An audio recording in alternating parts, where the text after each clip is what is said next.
प्रेम से बोलो सच्चे दरबार की जय। प्रेम से बोलो शंकर भगवान की प्रेम से बोलो कार्तिक गणेश की हर हर महादेव। प्रेमवा से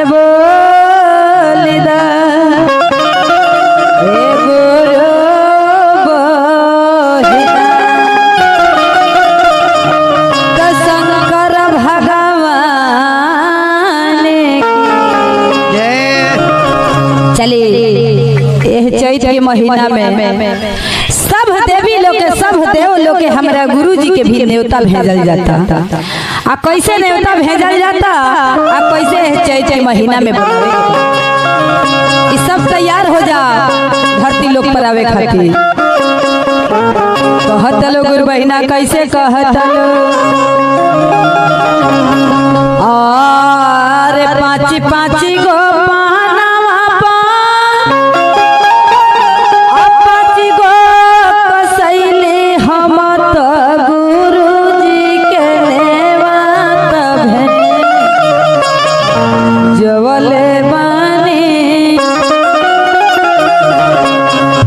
पान के साथे कसैली के साथे गुरु जी का तो कैसे कहत लो कैसे कि अरे पाँच पाँच गो पानावा पाँच गो कसैली हम का गुरु जी के नेवाता में जवले बानी हम का गुरु जी के नेवाता में जवले बानी हम का गुरु जी के नेवाता में जवले बानी।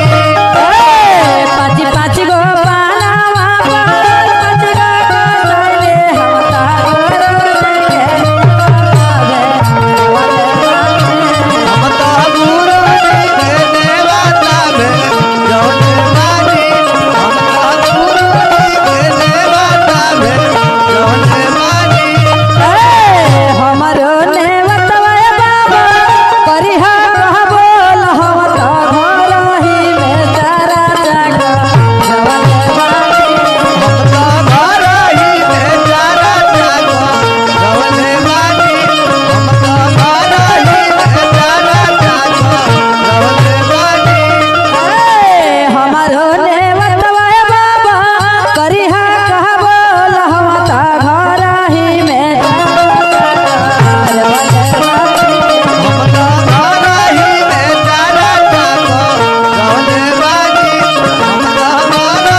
लेकिन अब देखी के न्योता दिया था के पाँच पाँच गो पहनावा पर पाँच गो कसैली हम तो ब्रह्मा जी के नेवाता भे जवले बानी हम तो कान्हा जी के नेवाता भे जवले बानी हम तो कान्हा जी के नेवाता भे जवले बानी। पाँच पाँच गो पहनावा पर पाँच गो कसैली हम तो ब्रह्मा जी के नेवाता भे जवले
सब के त न्योता दियाते बा।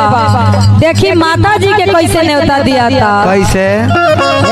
लवंगी इलायची संगे ओढ़ौल के फूल हम त मैया जी के नेवता भेजवले बानी। हम तो मैया जी के नेवता भेजवले बानी। हम तो मैया जी के नेवता भेजवले बानी। लवंगी इलायची संगे ओढ़ौल के फूल हम त मैया जी के नेवता भेजवले बानी। हम तो मैया जी के नेवता भेजवले बानी। हम तो मैया जी के नेवता भेजवले बानी। हमरो नेवतवा मैया करिहा कहबोल हम त घरही में काला साधावले बानी। हम तो घरही में चारा चापा रवले बानी। हम तो घरही में चारा चापा रवले। हमरो नेवतवा मैया करिहा कहबोल हम त घरही में काला साधावले बानी। घरही में चारा चापा रवले।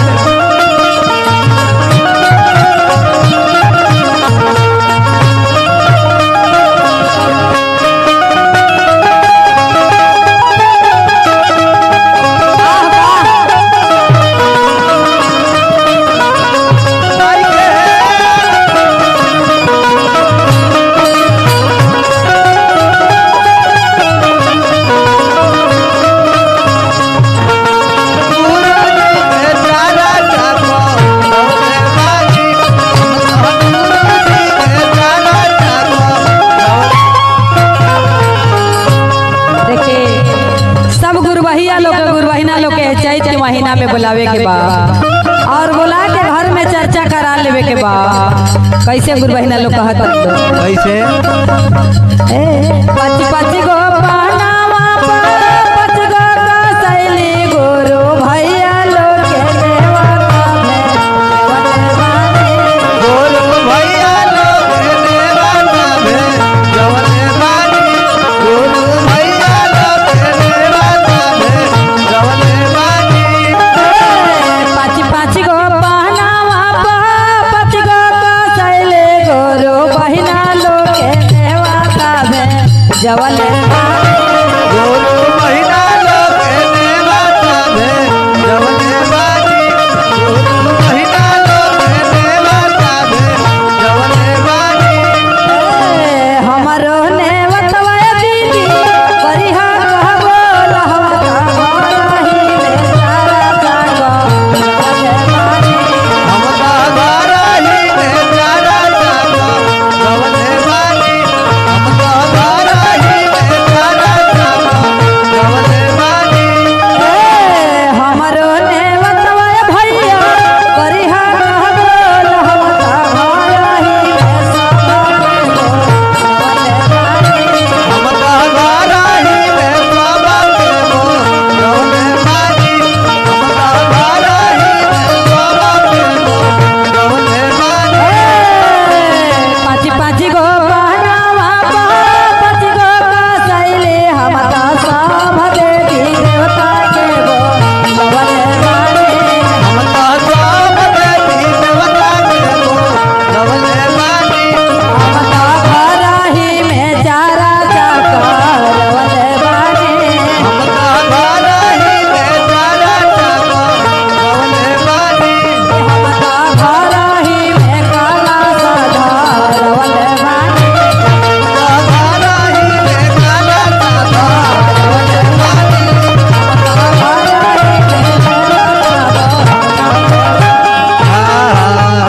प्रेम से बोलो शेरा वाली मैया की, जय शंकर भगवान की। जय एक बार प्रेम से बोलो सच्चे दरबार की। जय शंकर भगवान की। जय। एक बार प्रेमवा से बोली दा गुरु बहिना कि सच्चे दरबार की।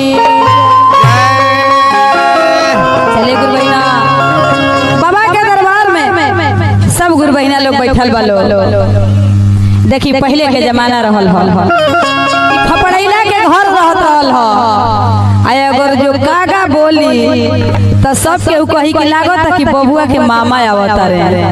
कागा खपड़ैला पर बोला था बबुआ के मामा आवत रे। लेकिन अब तो कुल अंधविश्वास हो गइल बा। लोग कहता कि कुल में झूठ है, लेकिन पहले ही के जुग में आवता आ गइल बा। आवते नइखे आ गइल बा। देखी जैसे कि पहले गोबर गोइठा पर लोग खाना बनावत हल फिर उहे जमाना आ गई तो के आदत डाले के बा। तो देखी खपड़ैला पर कागा बोलता बड़ा सुंदर से हमारा सिया कहतरी कैसे कहतरी करे कोयल बोलिया बोले अरे कोयल बोलिया बोले अरे भोले बाबा अइले कोयल बोलिया बोले भोले बाबा अइले कोयल बोलिया बोले भोले बाबा अइले कोयल बोलिया बोले कोयल बोलिया बोले कोयल बोलिया बोले भोले बाबा अइले कोयल बोलिया भोले बाबा अइले कोयल बोलिया बोले भोले बाबा अइले कोयल बोलिया बोले भोले बाबा अइले कोयल बोलिया बोले भोले बाबा अइले कोयल बोलिया बोले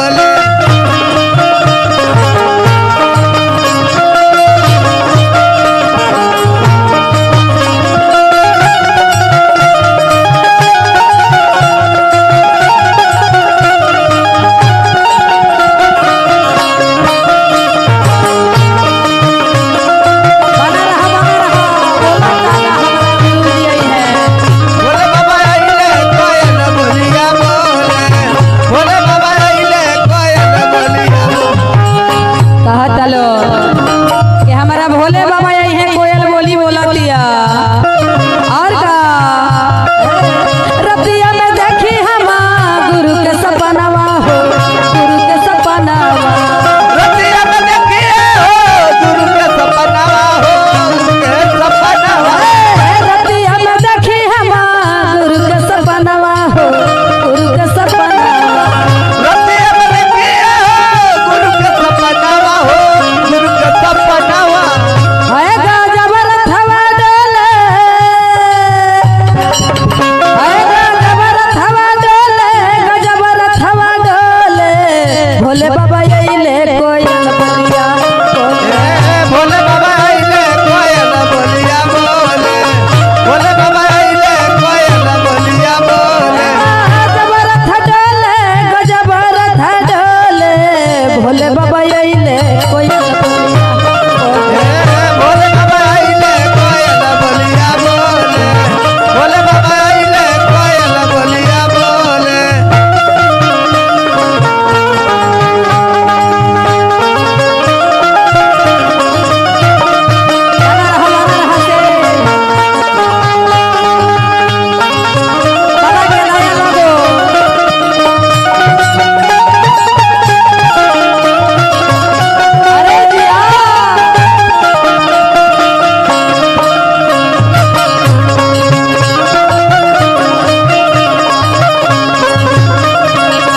भोले बाबा अइले कोयल बोलिया बोले भोले बाबा अइले कोयल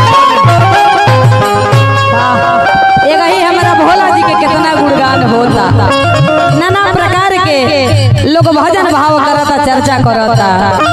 हम अपना भोला जी के कितना गुणगान कर दिहनी कितना भजन यूट्यूब पर डाल दी तब हमारा भोला जी के बखान को वो पूरा ना हो।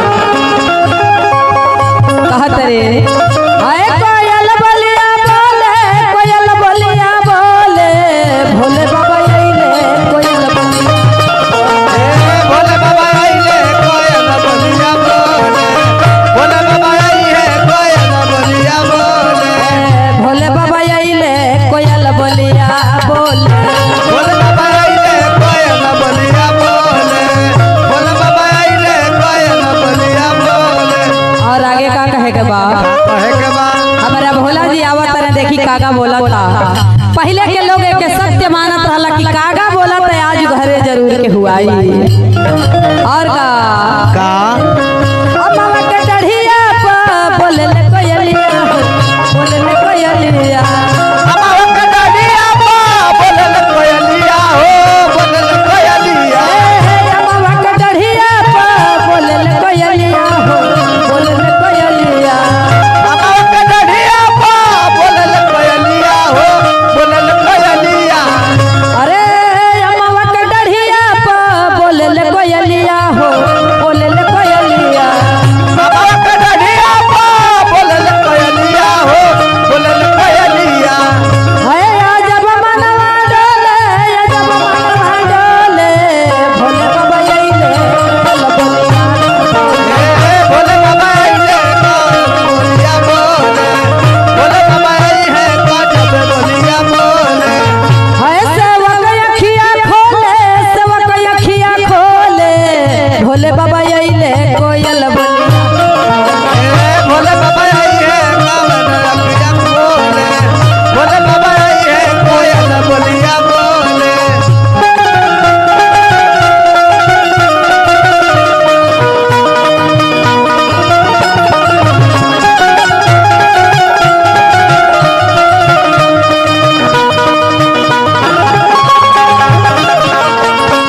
कोयल बोलिया बोले भोले बाबा आई है कोयल बोलिया बोले ए गुरु बहिना कहत लो कि सब हमारा सेवक अपने आँख खोल ले हाँ। हमारा भोला जी आवतने भोले बाबा के चरण में गिर के दया ले लेवे के बा रात दिन भोले बाबा के कोनो ही नहीं खेती जले चढ़ावे के बा अगरबत्ती देखावे के बा जुबान पर नाम रखे के बा और का कहा तरी कि हे मन कोयल बोलतिया अपने आँख खोल लेवे के बा सुख बड़े माना मारे खुश बटे मनावा हो खुश बटे मनावा खुश बड़े माना मारे खुश बया गनवा हो खुश बया गनवा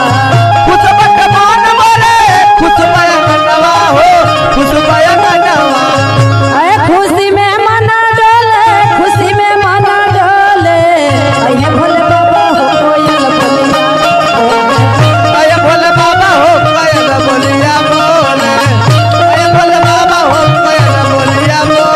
खुशी में मना डोले खुशी में मना डोले अये भोले बाबा हो कोयल बोलिया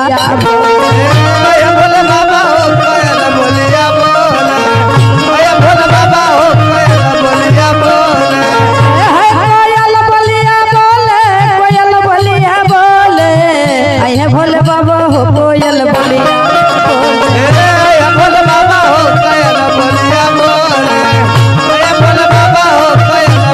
ए गुरु बहिना कहत तरी कि मन खुश बा आंगन में खुशहाली बा खुशी के मारे मन है डोलता आखिरी में का कहत तरी पहले में दया मांगी दूसरे में चर्चा हो दूसरे